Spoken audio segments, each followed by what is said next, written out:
Hey, I'm Sven, one of the co-founders and mentors in the Mentoring Men community. And in this video, I want to talk to you about how to move from suffering to thriving in relationships and life. I want to share with you in this video the lessons that we have learned by navigating some of those same places in our lives as mentors in the community, but also helping hundreds of men around the world to navigate some of these same places, and just the lessons learned and the patterns that we have seen in helping these men. So let's talk about this. Let's talk about suffering. Now, what do I mean by suffering? I'm not talking about the kind of suffering that would happen if you got some terrible disease and your skin is rotting off your bones. I'm not talking about that kind of suffering in this video.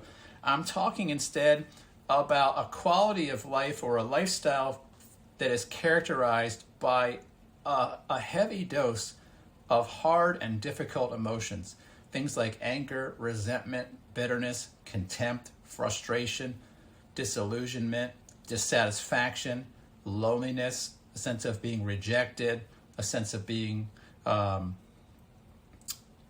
the outside looking in is a common one for men, a sense of being unloved, unvalued, unappreciated, unseen, unheard, uncelebrated, etc. When men live like that, I think it's fair to say that they're suffering. Now, just side note here, it doesn't mean that these things don't apply to women. And if you're a woman watching this video, we hope you get a lot out of it. I think these same principles are true in the lives of women. But as a group that is dedicated to helping men, because we are men, we're speaking primarily to how these things show up in a man's life. And so these emotions all actually have some common denominators. They have some common sources, which we'll talk about in a moment. And we find a lot of men start feeling these usually in a context of a long-term relationship like marriage. And it's not at first, it's oftentimes not until a man has been married 8, 10, sometimes 20 years. He might be in his mid-30s, his mid-40s by the time we meet him, and he's come into us in this state of just deep emotional dissatisfaction. He does not like his life, or he likes most of his life except for his relationship. Either way, he is not in a good place. Oftentimes the men that reach out to us are reaching out because their partner has said something like, I want space, I want a divorce or separation. Maybe they found out their partner is having some sort of physical or emotional affair, or perhaps they have not had intimacy of any kind for many months or years. All these are very common reasons that men reach out to us, and we always find the same patterns at work in their lives. All of these men, in some way, are suffering. And for men, and this is a big difference between men and women, men will generally not make significant changes to their life, when they're younger at least, until they start suffering. And this really irritates women. Women are always saying to us and to men we work with, why did it have to take this for you to think differently? But this is just the nature of a young male mind. We get caught up in the future. We're always looking ahead. We're always thinking about how great life will be tomorrow. And we're not very open to that stream of thinking being interrupted. And pain, unfortunately, is one of the few things in a man's life that will interrupt that what I would call future or destination addiction. And it's actually really good that this happens, because that man is actually frittering away most of his life by thinking about the future and not really being present. This is also another thing that is eroding his relationship. His female partner would almost always say, if she could tell us secretly behind the scenes, I don't feel like he's present. Or when he is, he feels edgy, angry, irritated. He blames. He's got contempt for me. He does not feel warm, doesn't feel accepting, and so forth. Now listen, this is not a video to beat up men. Remember, we love men. We work with men, and our goal is to help restore and renew the hearts and minds of men on planet Earth. And so we're very sympathetic and compassionate to what's going on here. And so we have a man who is suffering.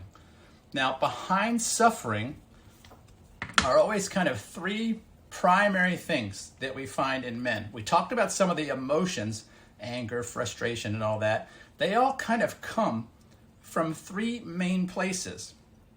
And I would call those fear, anxiety, which are very similar, I know that, and insecurity. Now, suffering then is really resting upon three main pillars: fear, anxiety, and insecurity. And what we find is that those three pillars all rest on one chief and primary filter. I'm sorry, not filter, pillar, that I would call, and we call in our community, shame. And so we have suffering being anchored to these three pillars: fear, anxiety, insecurity, and all of those come from shame. Now, a lot of people say, what? Now, that doesn't feel right. I'm not talking about the emotion of shame. I'm talking about shame as being an instance where you have measured yourself against a standard and you have come up short and concluded there's something wrong with me, incomplete with me, inadequate with me, etc. Now, shame then is fueled by one primary issue in our life.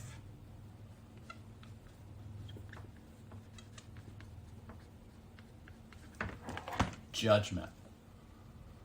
We have shame in life where we have judgment. Now, a lot of people do not walk around saying, yeah, I'm just constantly in a state of judgment. Most of us don't know that we're living in a state of judgment because our judgment is subconscious and learned from childhood.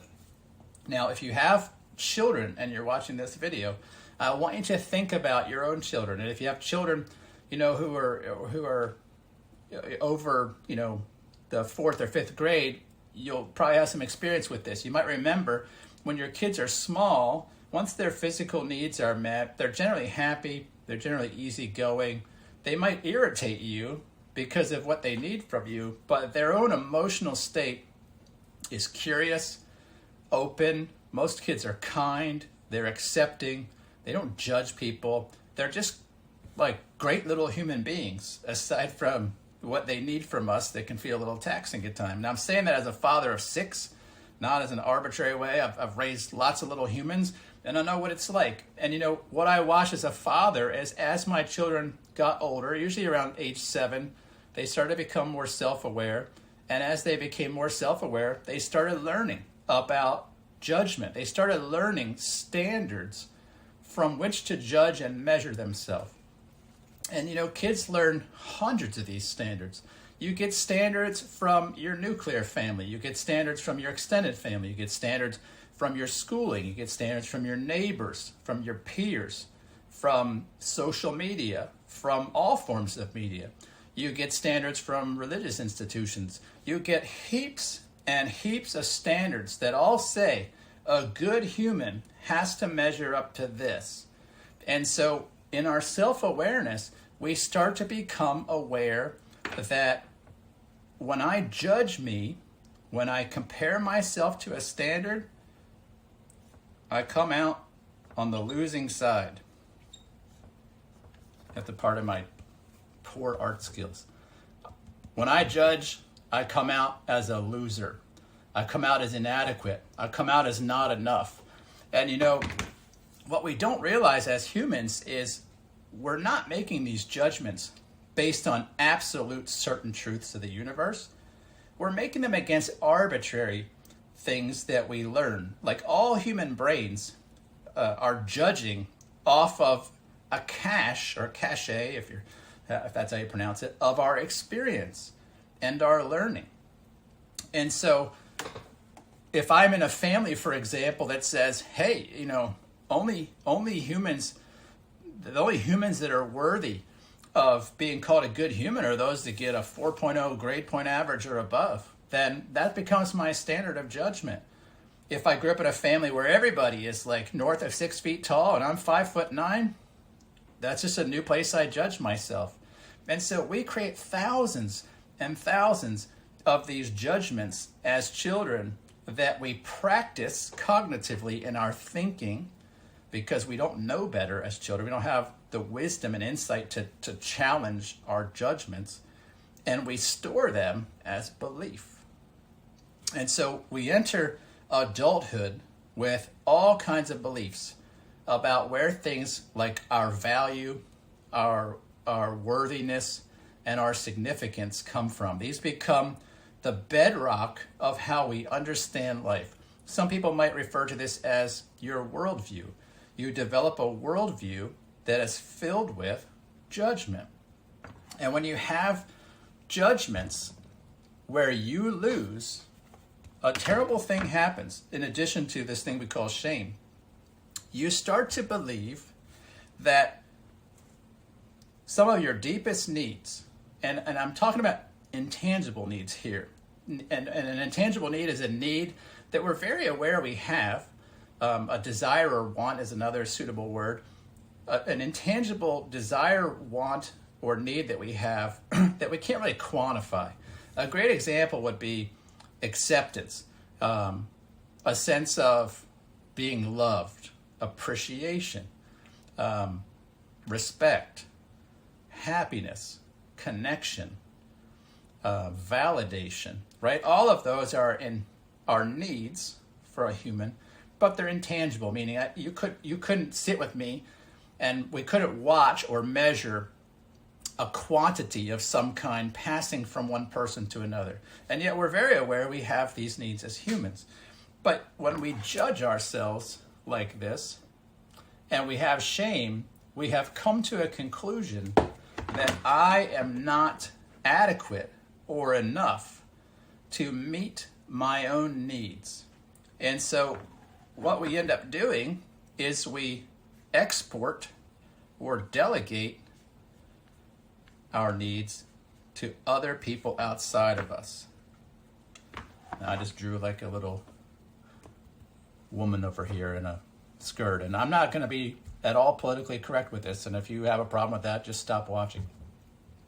Okay, so when you have a sense of inadequacy within yourself, which is a lack of belief that you can meet your own intangible needs, you create a dependency on someone else. And so behind judgment and shame, or anywhere you find judgment and shame in your life, you will find that you create an external dependency where you look to other people for your needs. And this is actually the source of most of your fear and anxiety and insecurity. And so I'm going to put an angry face on this woman over here, right? Now, every guy in a long-term relationship probably knows what this is like. You wake up one morning and your wife looks like what we'd say here in Pennsylvania. She looks ready for bear. She looks like she's ready to tear your head off. And immediately you experience probably one of these, might be mild, and you start saying in your head, what's wrong? You might even ask her, what's wrong? Are you okay? And what you're feeling is an emotional response to the look of whatever it is on your wife's face. Now, in this moment, what's happening cognitively is your brain is making certain estimations of what that facial expression means. It's using your past experience to do that, and including the beliefs or conclusions that you are not enough to meet your own needs.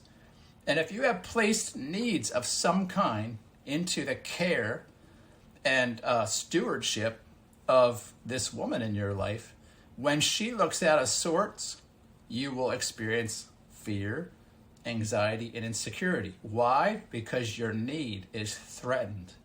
That's what it means to be insecure. Now, what I'm also describing then is what it means to not be emotionally safe. Because if you're a man whose wife's emotions or partner's emotions trigger an emotional reaction in you in which you head in these negative ways, you are not emotionally safe. Now, I'm not saying that to shame you. I'm trying to explain to you what women mean when they say they don't feel safe, is that they can't be themselves without you changing. And so they instinctively know, hey, you seem to be dependent upon me for your sense of well-being. And that makes it so that I'm not free to be me, because I can't do that without you getting derailed, without you becoming fearful, anxious, insecure, angry, etc. And this is what starts to completely erode a relationship, like marriage, long-term relationships, etc. Is that your dependency creates a sense of attachment to the other person, and you become fixated on how well they're managing what you are subconsciously entrusting them to provide to you. And so you get all kinds of out of sorts if it looks like there's a threat of some kind to your needs. That is the source of suffering in a relationship and in life. And so to the degree that you're experiencing this in your day is correlated to the degree of your life that you're suffering. So a person with a high degree of dependency placed in other people has a proportional amount of suffering, meaning those are the people in life who suffer the most. So there's a one-to-one relationship or correlation between your external dependencies on other people and the degree in which you would describe your life as suffering.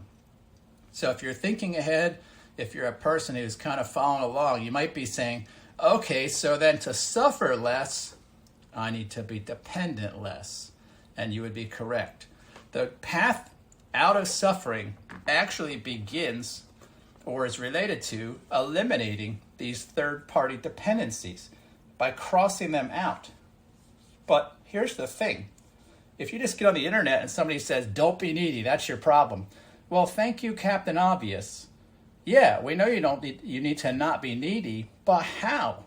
And so what most coaching, mentoring, instruction, therapy, counseling doesn't oftentimes do is help us address why we're needy.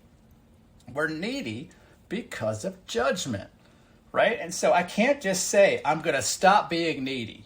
Good luck. You can try to habitualize stopping being needy, and you'll be marginally successful for a little while. And then as soon as you're stressed, angry, tired, fatigued, dehydrated, hungry, you're going to find it very hard to do that because your subconscious programming is going to take over.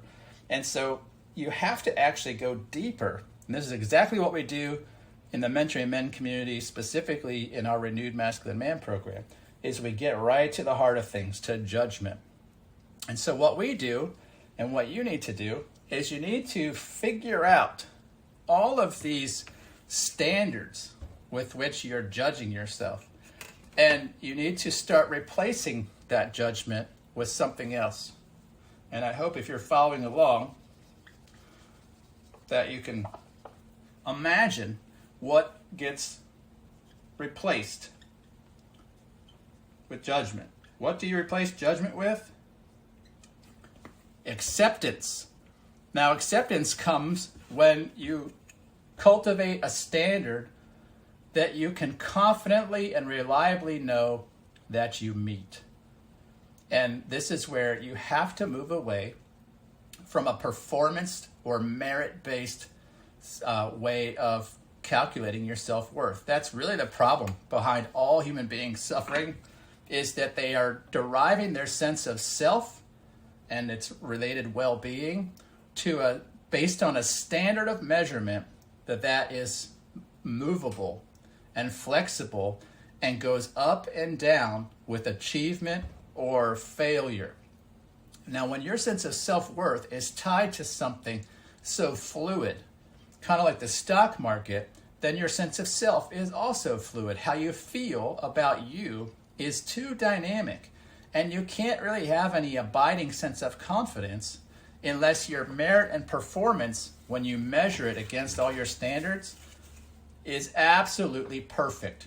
So really the problem is perfection becomes your taskmaster, and you can never reach it because you think you do for a while, and then you learn something new about somebody who's actually doing it better, and your standard changes, and you're like, man, I thought I was doing well, then I saw that guy or that lady, right? This is kind of the problem, by the way, of social media networks like Instagram and the havoc it's creating in young women's lives who might feel good about themselves, and they get on Instagram and they see thousands of images of other people, and they slump into a state of despair, saying, I'll never be as good as these girls, right? This is this worldview coming home to roost, that we have developed all these judgmental standards that really either give us or deprive us of a sense of acceptance.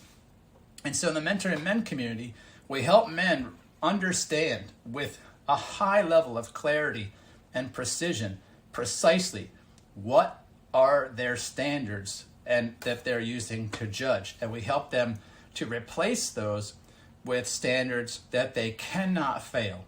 And so that leads to a deep sense of self-acceptance. We teach them how to stop judging. And the way you stop judging is you end up living in a story of meeting a standard that you cannot fail. And if I can't fail when I meet a standard, I can accept me. Now, when I accept me, I no longer have this thing called shame. Instead, I have something even better, which is confidence.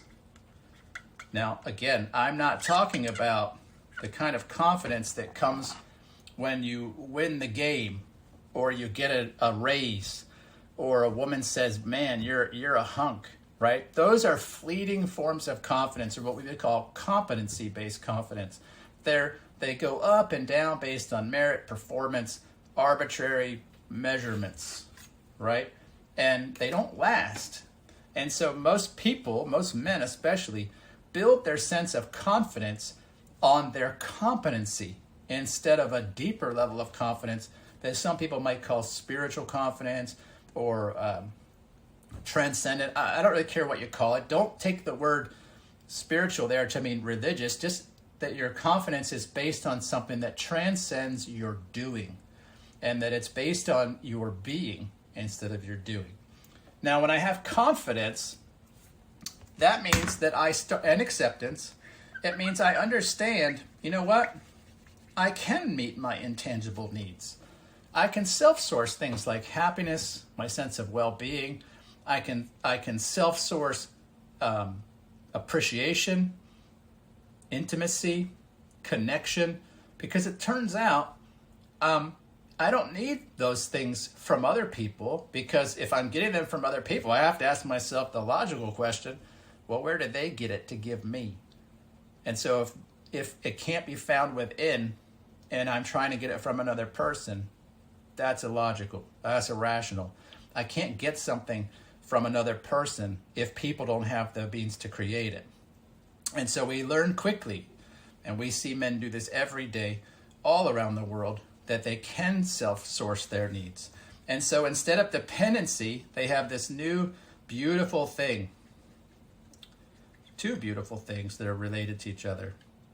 They have ownership over self and self-reliance.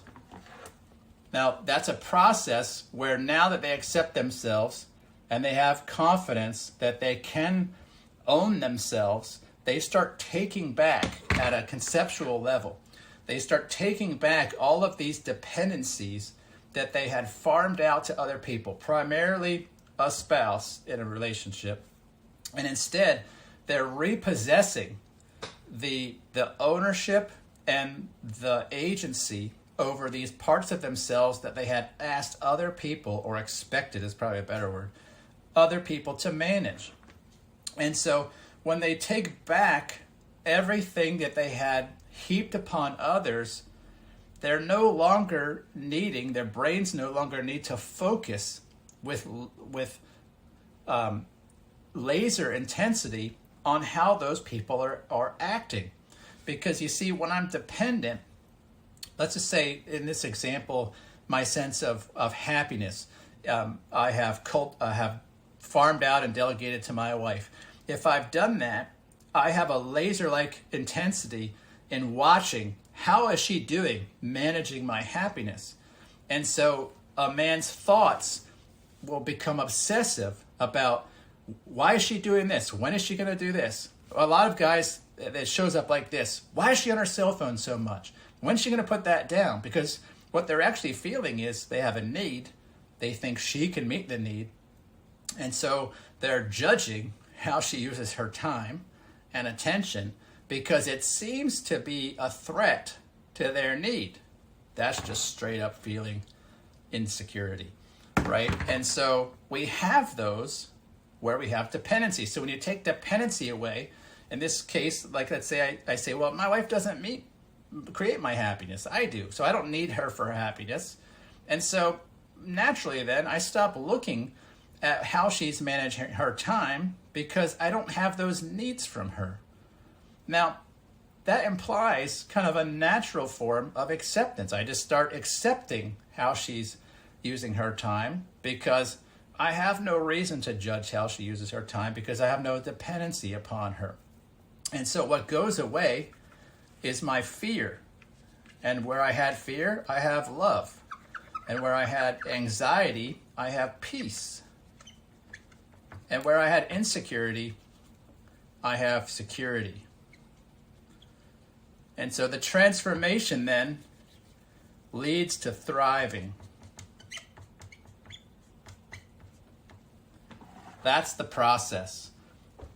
When you understand all of the places you judged yourself and how your judgment led to creating dependencies on other people for your intangible needs, and you learn to wipe out the judgment with acceptance, to take back ownership and self-reliance for your deepest needs, it releases people from the expectations, from the entitlement, from your anger and irritation over how well they're managing your dependency.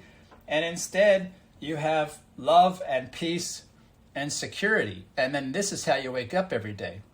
Now, in a relationship, I'm going to challenge you as a man who's been in this for 30 years.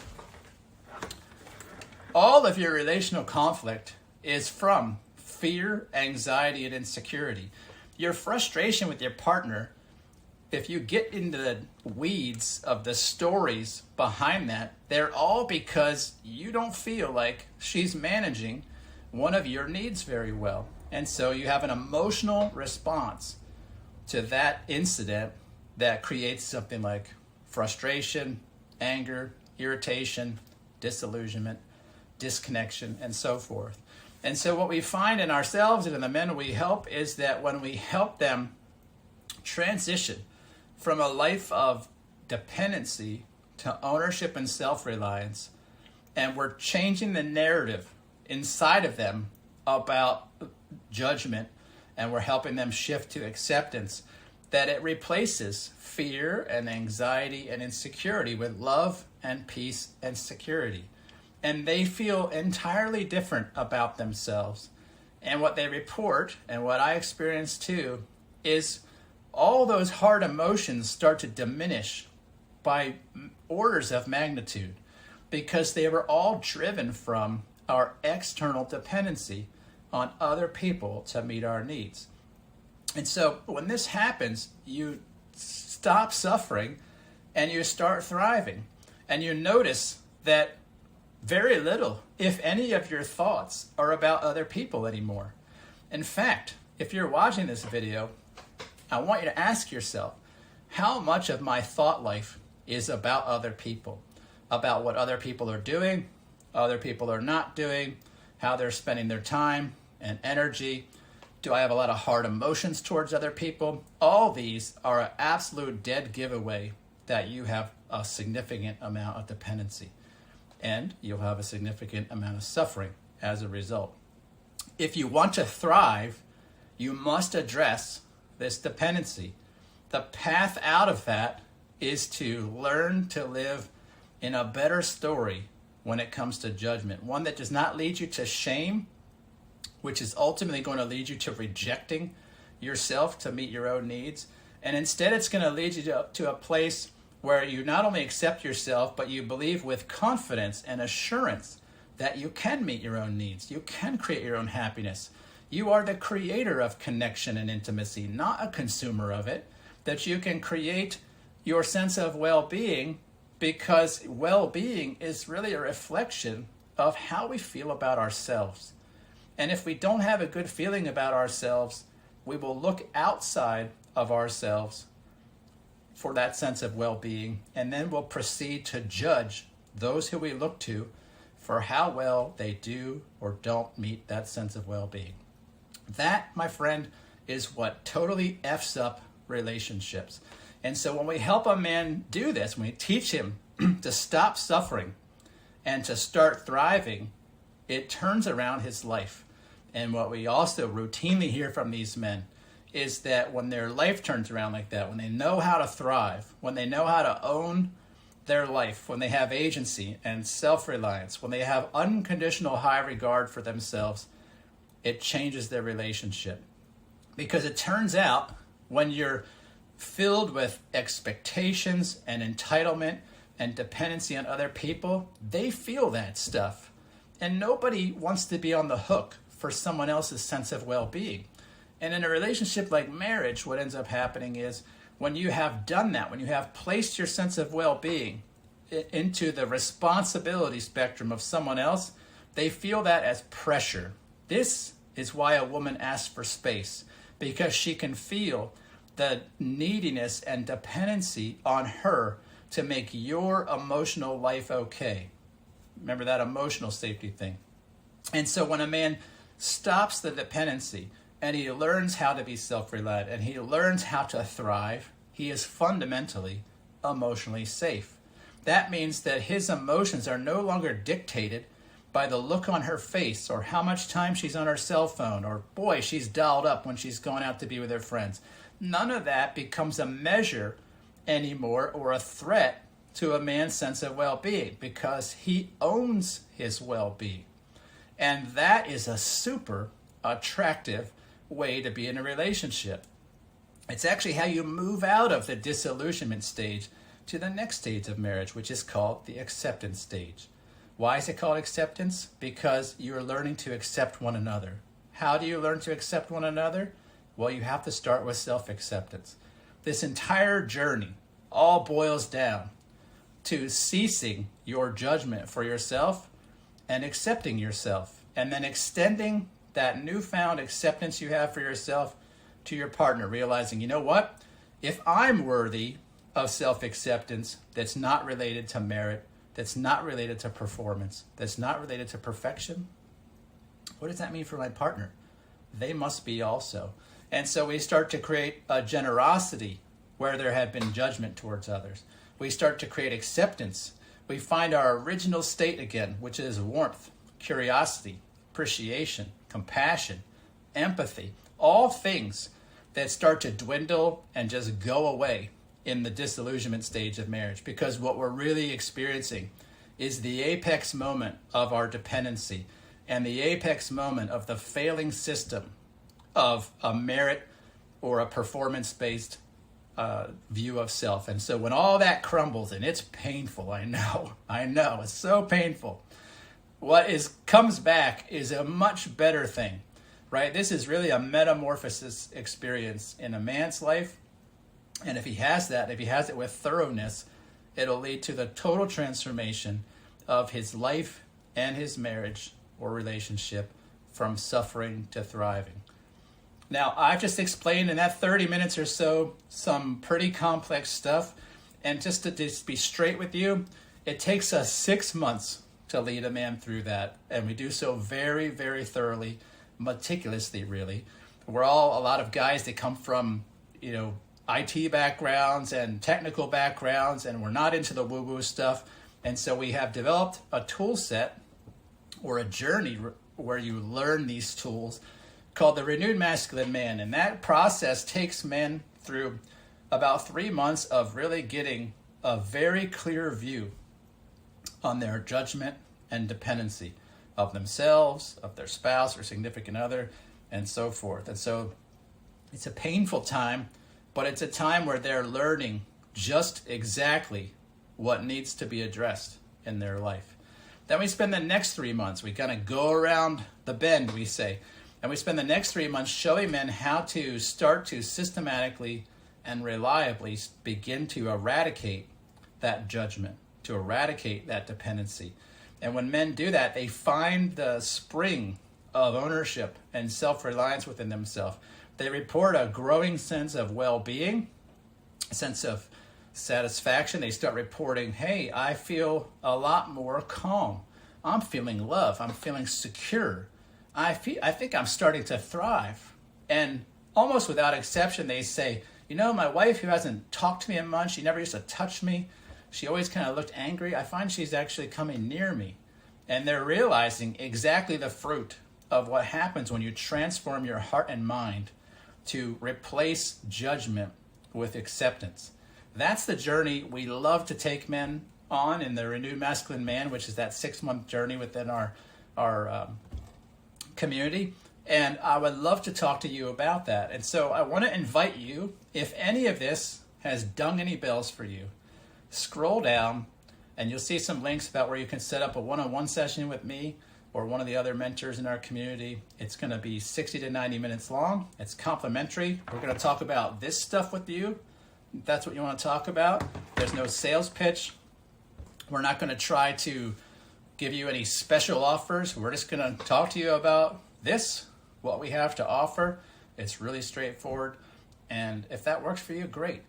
Now, maybe that feels like a little too risky. Maybe you'd like to just check us out as a community. We're always having a much bigger conversation even than this about life as a man on planet Earth and how can we be our absolute best. And we talk about a lot of these things too in our community. And that community is much more lower risk, meaning there's no big investment to that. It's $25 a month. You can join now if you want and be connected with men all over the planet who are experiencing this kind of transformation from suffering to thriving. You're going to talk to guys there. They're in all phases of this. Men that are coming in the suffering stage, men who are working through it, men who are thriving. We've got men that are divorced, men that are separated, men that are affair survivors. We've got men that have turned around affairs, men that have turned around failing marriages like myself in our own lives. We've got it all. We're all having this beautiful, engaging, and deep and supportive experience of walking with each other through these things. And we would love to have you come experience that. And you can do that by clicking the link below for that too. And I think that's a good place to put a pin in it. So I hope you've gotten something out of this. If you have questions, comments, I'd love for you to put them below in the comments. We love to dialogue with people about these things. And we really do our level best in mentoring men to answer and respond to every question and comment that comes, pardon me, through our videos, as long as it's not ignorant. And we'd also love it if you would subscribe, ding the bell, all that stuff. That helps us get more life-giving, transformational help in front of more people in the planet. And with that, I wish you a good day, and I'll talk to you soon. Take care.